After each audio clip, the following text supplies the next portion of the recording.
The Maori Council is calling for a rerun of the botched 2018 census. It comes after the government's top statistician resigned today following the release of a damning report into the problem-plagued census. The overall response rate was 4% lower than the previous census, but the rate for Māori dived 20 percentage points to 68%. While some data has been salvaged, Stats NZ concedes there's still significant gaps in figures for Māori. New Zealand Maori Council Executive Director Matthew Tukaki has consistently raised concerns about the census process, and he joins me now. Kia ora, good evening. Kia ora.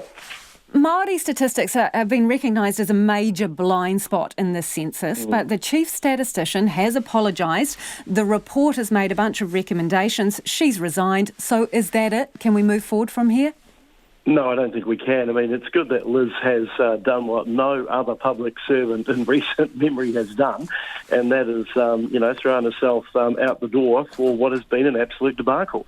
But, as Māori Council, as a Māori, I grow tired of the endless apologies when these sorts of organisations consistently get it wrong when it comes to our people and us. I mean, I argue the point that this data is fundamentally important when it comes to the provisioning and the funding of core government services, from health and housing to education, transport, infrastructure, all of these different things.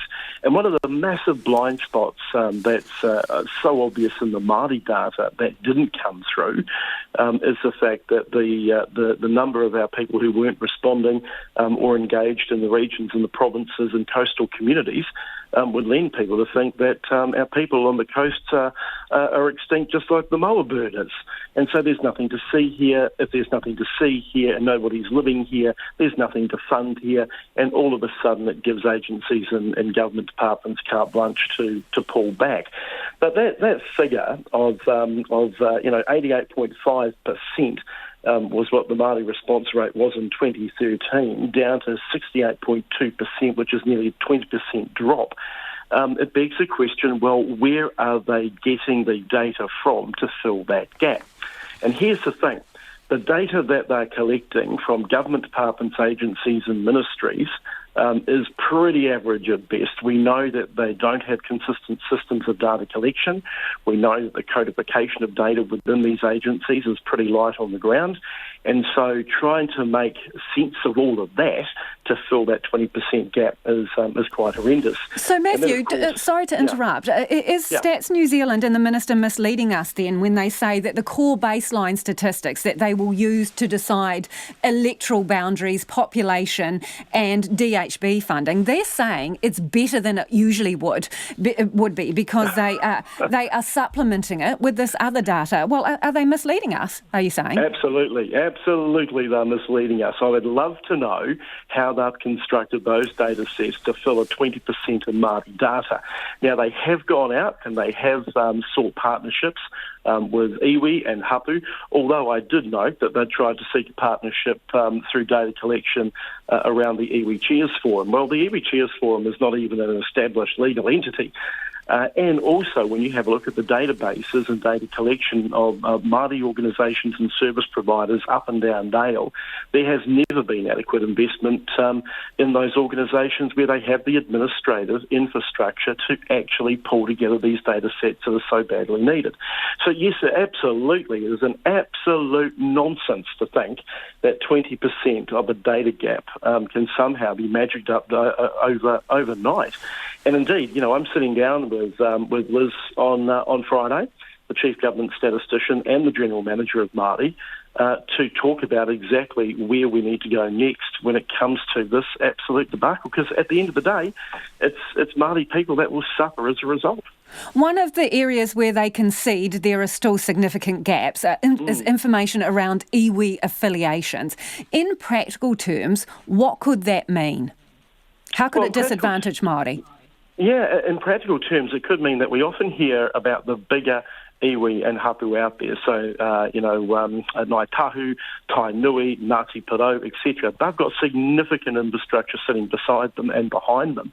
But then you've got a number of iwi and hapu organisations out there who are very small, who don't have huge amounts of infrastructure behind them, and so their data collection and methods of data collection and also data partnerships are pretty light on the ground. So you've got that problem. But the second and biggest problem, actually, is very much about whether or not Māori know what the tribal and iwi affiliations actually are. And we see this through the Oranga Tamariki process. We see it through the process around Paul Eagle calling for reform to adoption legislation files and records. So about 40,000 Māori are estimated to have been adopted out over the last few decades of the period he's looking at, and very few of those people also know what their iwi and tribal and hapu affiliations actually are. So this has been a long rolling train wreck from the very beginning. The other thing that hasn't been taken into account with the census is also the net migration in and outflow of Māori as a very transient population group between New Zealand and Australia. And so it could very well be that in a single year, on a single night, the Māori population for a particular iwi or hapu might be X, Y and Z. But within a matter of 24 hours, that number could almost double, depending on whether or not people register, say, for a settlements trust dividend. At the moment, you were calling for a rerun of this census, but that flies in the face of the recommendations of the report. The report says, let's not do a rerun, let's wait until 2023, otherwise it could be unsafe. In short, you could get another botched census. So why push it ahead? Why push for it to come early? Yeah, this is it. 2023 is a long time between now and drinks, let's face it. So we've got a fair few years. Now, that is on the hope and a prayer that the department itself, the agency itself, will sort the problem out that occurred the last time. There's no guarantee of that, because there could always be another shortfall in funding. There could always be a 5% cost saving across each government department that was instituted a few years ago, and so on and so forth. So there's a low degree of trust on whether or not they could adequately hold it in 2023. But one of the other things that has always concerned me is we've had the problem with the electoral data. We've had the problem now with this census data. And I'm telling you, we're getting to the point now where the New Zealand Maori Council will put on the table and say to the Crown, say to the government, well, actually, it's time for a Māori census and population data check. Now, if that means that we take control both over the data sovereignty question and also about formulating New Zealand population data sets along Māori census lines, then maybe that's where we need to fall in this case. So, just to be clear, would you be asking for funding to conduct a Māori census yourself or through Māori organisations?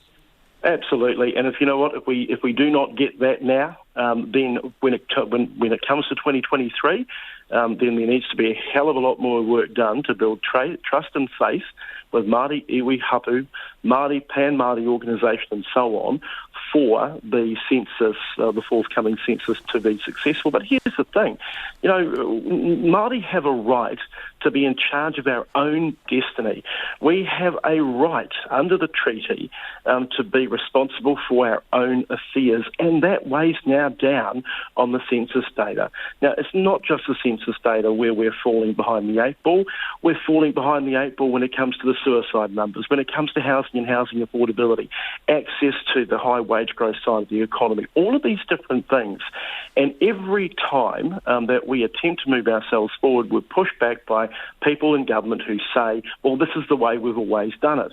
Well, the way that they've always done it, and this is clear with the census, hasn't been working.